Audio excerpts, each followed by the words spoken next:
Thank you very much.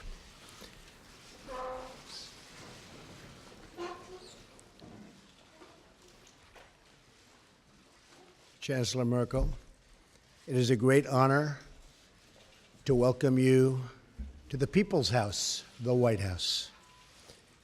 Our two nations share much in common, including our desire for security, prosperity, and peace.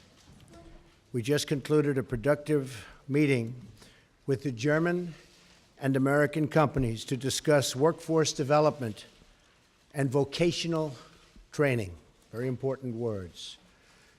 Germany has done an incredible job training the employees and future employees and employing its manufacturing and industrial workforce.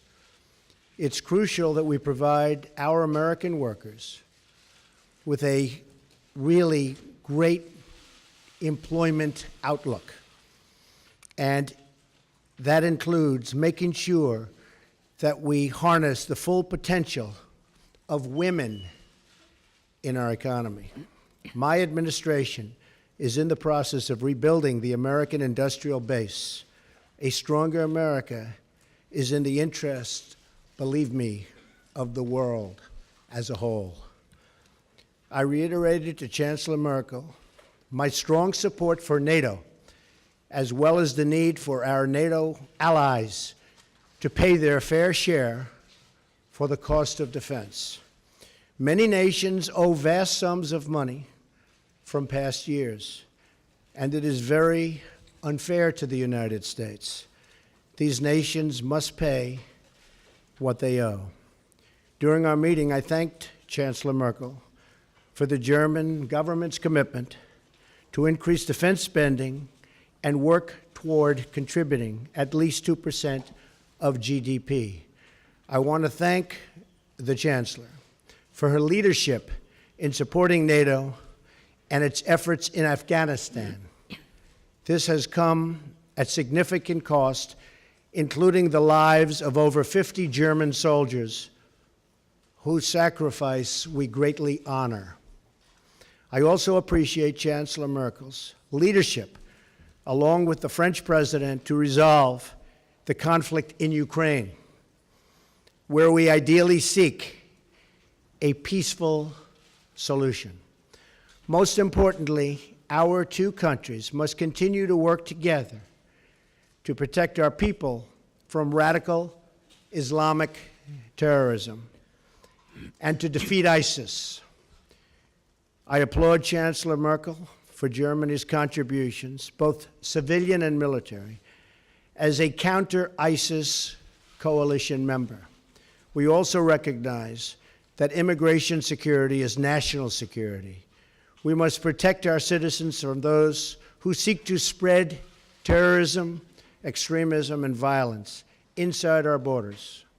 Immigration is a privilege, not a right, and the safety of our citizens must always come first, without question.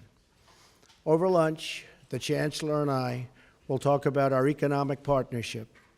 We must work together towards fair and reciprocal trade policies that benefit both of our peoples. Millions of hardworking U.S. citizens have been left behind by international commerce, and together we can shape a future where all of our citizens have a path to financial security. The United States will respect historic institutions, and we will also recognize the right of free people to manage their own destiny. The close friendship between America and Germany is built on our shared values. We cherish individual rights, we uphold the rule of law, and we seek peace among nations. Our alliance is a symbol of strength and cooperation to the world. It is the foundation of a very, very hopeful future. Thank you. Mr. President, ladies and gentlemen, it is a great pleasure and privilege to be here today in the White House together with President Donald Trump and have a first personal one-on-one meeting and an exchange of views. In the period leading up to this visit, I've always said it's much, much better to talk to one another and not about one another, and I think our conversation proved this. We talked about the international situation. We talked about also apprenticeship programs when we met with CEOs and apprentices around a round table. As regards the shared interests that we have, let me look back into the past. We, the Germans, owe a lot to the United States of America, particularly as regards the economic rise of Germany. This was primarily due to the help through the Marshall Plan. We were also able to regain German unity after decades of the United States standing up for this together with other allies and standing by our side during the period of the Cold War. And we are very gratified to know that today we can live in peace and freedom as a unified country due to that. So I was gratified to know that the President underlined how important he thinks NATO is. NATO is of prime importance for us, and it was not without very good reason that we said during our summit meeting in Wales that also Germany needs to increase expenditure. We committed to this 2% goal until 2024. Last year we increased our defense spending by 8%, and we're going to work together again and again on this. And we said that obviously defense and security has a lot of different assets and facets to it. On the one hand, it's supporting missions in Africa, for example. It's also promoting development assistance, but it's also helping missions in Africa, for example, in trying to stand up for their own safety and security. We continue to be in conversation. What was important for us today was that we were able to talk about Afghanistan, talk about what, as the President quite rightly said, the continuing mission of Germany in Afghanistan. I am very glad that the United States are intending to continue to commit to the Afghan mission as well. Together we fight against Islamist terrorism. Germany is going to step up its work and is going to continue its work in Afghanistan and also in Syria. We're going to monitor the situation there very closely. We're going to work on political solutions in Syria, but also in Libya, what we talked about. I am very gratified to know that the American administration and also the President personally commit himself to the Minsk process. We need to come to a solution of this problem.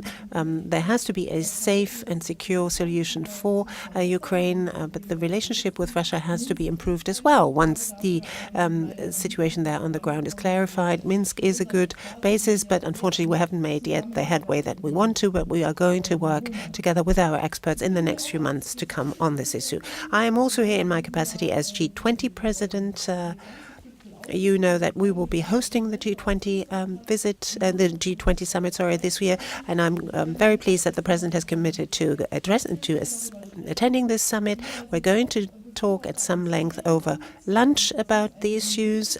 We say trade has to be rendered fairer. There has to be a win-win situation. We can talk about the details of that. We've already seen today when we had an exchange with our CEOs and also with our apprentices what sort of potential we can tap, what sort of potential our two economies have. It's very moving to see, particularly meeting with these young people, what sort of work towards the future is being done by our companies there. So particularly in this period where we are transiting from traditional manufacturing to Industry 4.0, capacity building, skills are so important, incidentally, not only for young people, but also for those who maybe have lost their jobs and need to be reskilled in order to find a job again. And that is an issue I know is very important for you here in the United States, but it's also important for us in Germany. So I can say there are a number of issues where we will continue to cooperate very closely on the level of our experts, but also on our level. We had a very good first exchange of views, so I'm very much looking forward to the talks we will have over lunch. Thank you.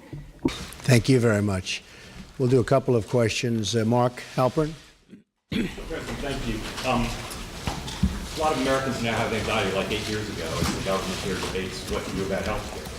So I'm wondering if you can tell people what your bottom lines are, what's non-negotiable. You talked in the past about saying no one should be denied health insurance if they can't afford it. You talked about The gentleman needs to use a microphone. Are those your part of your bottom line? Would you veto any piece of legislation that violated those? Madam Chancellor, I'd like to ask you. President Trump's got a different style than the most recent past U.S. presidents. I'm wondering what you think of that style, if you think it's good for the world, or if you've got any reservations. Thank you both. Thank you, Mark. We just have a really wonderful group of people meeting later. We met with 12 pretty much no's in Congress. You saw that a little while ago, and they went from all no's to all yeses. And we have a lot of yeses coming in. It's all coming together. We're going to have great health care. It's going to be passed, I believe, I think substantially and pretty quickly. It's coming together beautifully. You have the conservative groups, you have other groups, everybody wants certain things. In the end, we're going to have a great health care plan. Now, I have to tell you that Obamacare is a disaster. It's failing. I was in Tennessee. We had a tremendous crowd the other night, and they have half of the state is uncovered. The insurance companies have left, and the other half has one insurance company, and that'll probably be bailing out pretty soon also. They have nobody. You have many states where they have one, and you have a lot of places now where they'll have none. Obamacare will fail. It will fold. It will close up very, very soon if something isn't done. I've often said politically the best thing I can do is absolutely nothing. Wait 1 year, and then even the Democrats will come say, please, please, you got to help us. But it's not the right thing to do for the people. We have a great plan. We have a plan that's getting more and more popular with the Republican base, with the conservative base, and with people generally. The press has covered it very inaccurately. People are truly covered well, and I think it's going to be something that's going to be a model to be looked upon. I'll tell you after we're finished.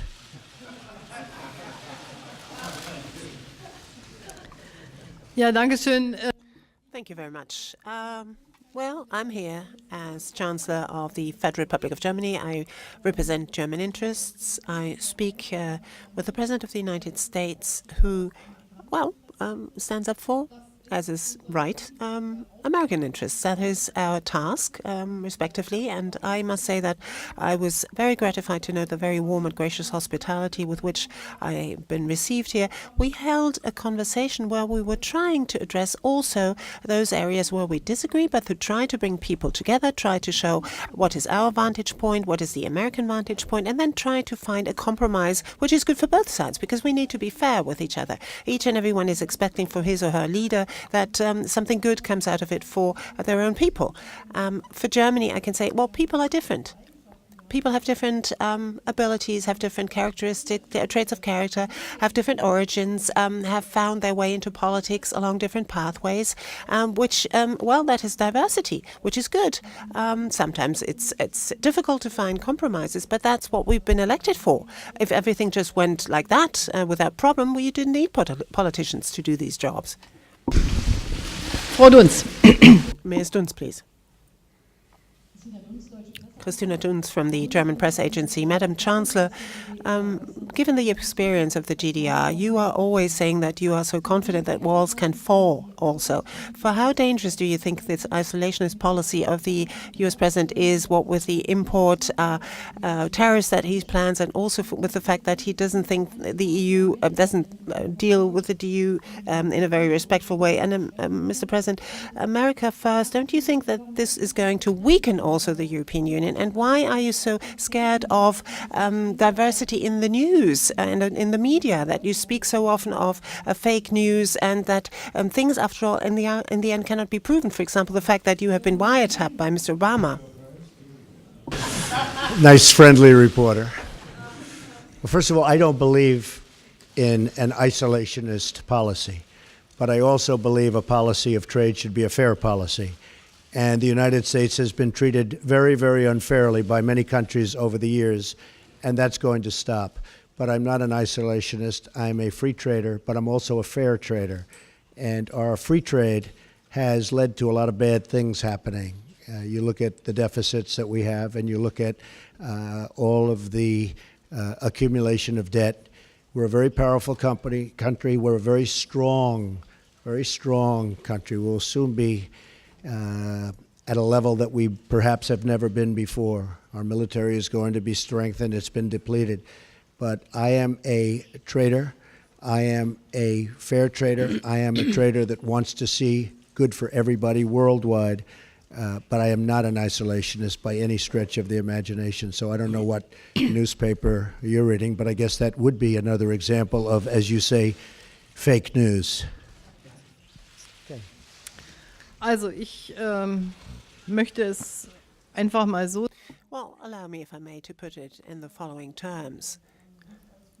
We haven't yet had time to talk at a great length about economic issues, but I would say that the success of Germany in the economic area, but also on security and peace, that the success of Germans have always been one where the German success is one side of the coin and the other side of the coin has been European unity and European integration. That's something of which I'm deeply convinced, and I'm not only saying this back home, I'm saying this here, I'm saying it in the United States and also here in Washington in my talks with the President. Secondly, I believe that globalization ought to be shaped in an open-minded way, but also in a very fair way. Freedom of movement within the European Union, for example, is a very important element of our economic progress. Of peace has been for many, many decades. The European countries for many, many centuries waged wars against each other.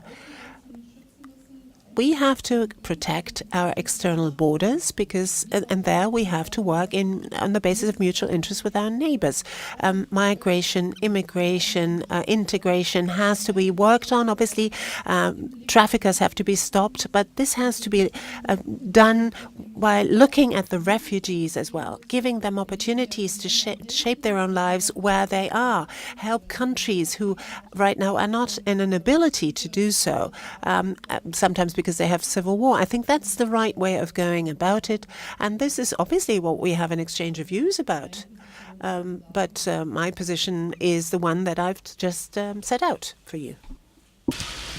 I might add that we have many plants and factories coming back into the United States. Many jobs are coming back to Michigan, to Ohio, to Pennsylvania, to a lot of places where they were losing jobs.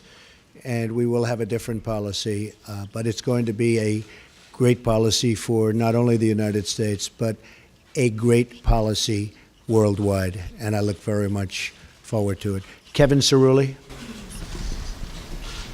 Yes, Mr. President, you have received the commentary. What exactly do you think would unify this Republican Party? And then in terms of trade, what areas of common ground do you think you will be able to have with German governments? And then Chancellor Merkel, what do you anticipate could be a concession point that you would be willing to give to the administration in terms of how to negotiate trade? Well, Kevin, I think we have a very unified Republican Party. After all, we have the presidency, we have the House, we have the Senate, and we're getting along very well, I will tell you. And if you were at the meeting that I just attended, where we took 12 no's or semi-no's, no yeses, and within a short period of time, everybody was very much on board, and a commitment to vote yes. I think we have a very unified party. I think actually more unified than even the election. You see, when they talk about me, I seem to be very popular, at least this week, within the party, because we have our highest numbers, the highest numbers that I've ever had in the party. So I think there's a great unification. Healthcare is a very, very difficult subject. It's a very complex subject, and it's a subject that, you know, goes both ways. You do something for one side, and the other side doesn't like it. But it's really something that's come together very well, and I think it's going to be very, very popular, extremely popular. On trade, with Germany, I think we're going to do fantastically well. Right now, I would say that the negotiators for Germany have done a far better job than the negotiators for the United States. But hopefully we can even it out. We don't want victory, we want fairness. All I want is fairness. Germany's done very well in its trade deals with the United States, and I give them credit for it. But and I can speak to many other countries. I mean, you look at China, you look at virtually any country that we do business with, it's not exactly what you call good for our workers. I mean, you look at the horrible NAFTA transaction. NAFTA has been a disaster for the United States. It's been a disaster for companies, and in particular, it's been a disaster for the workers. A lot of the companies just moved. But the workers are strewn. It's probably the reason I'm standing here. Maybe number one, that, and maybe the military, building up our military, which we will do, and we will be stronger than ever before, and hopefully not have to use it. But we will be stronger, and perhaps far stronger than ever before. But it's probably the reason I'm here, is when you talk about trade. So I think that we are going to be a very different country. I think we're going to have great values, but in terms of our military, it's going to be much stronger, and our trade deals are going to be good, solid deals, not deals that lead to closing plants and tremendous unemployment. Okay? Thank you. Yes, ma'am.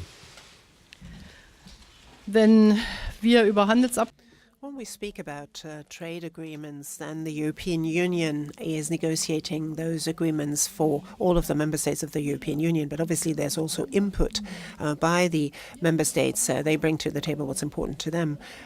We have underlined as German industry, German business community, and have made the experience that any kind of agreement that we have concluded, for example, at the very latest with South Korea, brought us more jobs, actually. People were very much concerned about losing jobs, for example, the automotive industry, but in the end it turned out, particularly as regards South Korea, in the end it turned out that both sides benefited.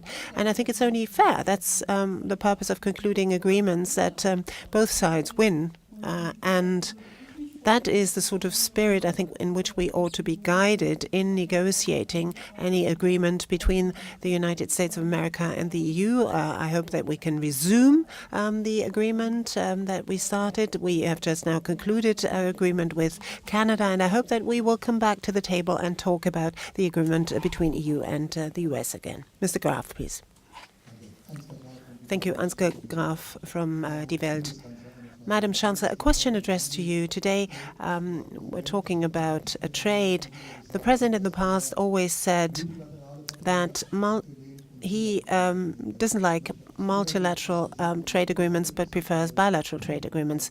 Do you think, from the EU's point of view, TTIP is a bilateral agreement with Washington on one side, the EU on the other side?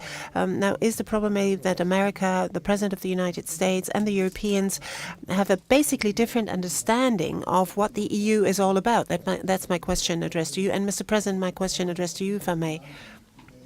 Rejected White House claims that the alleged wiretapping on you, on the Trump Tower, on Trump Organization, or on members of your campaign was that British intelligence was either responsible for it or involved in it. After these claims are rejected, what is your take on that? Are there other suspects, or do you think it was a mistake to blame British intelligence for this? And by the way, my second question, are there from time to time tweets that you regret in hindsight? Very seldom. Very seldom, Very and seldom. you would have, so you never would have Very wished seldom. not to have Probably tweeted wouldn't be here something. right now, but so very seldom. We have a tremendous group of people that listen, and I can get around the media when the media doesn't tell the truth, so I like that. As far as wiretapping, I guess, by this past administration, at least we have something in common, perhaps.